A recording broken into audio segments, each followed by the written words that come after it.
London to Kolkata bus service. ఇది ఒక అద్భుతమైన నిజం. దీని గురించి చెప్తాను. Hi, welcome to FS talks.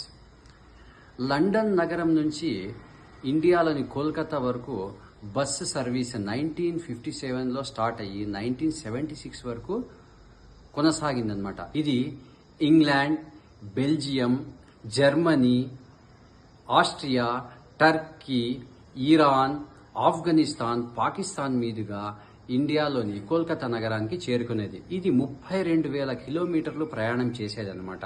దీనికి దాదాపు 50 రోజులు పట్టేటువంటిది.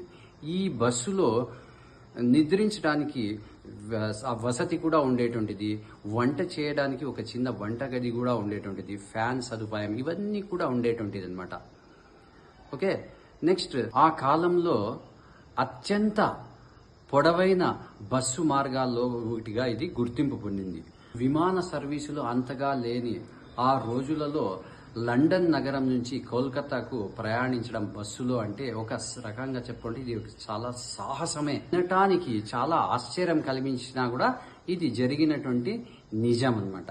ఓకే, ఇటువంటి మరిన్ని ఫ్యాక్ట్స్ కోసం మీరు నా ఛానల్ను సబ్స్క్రైబ్ చేసుకోండి. Thank you.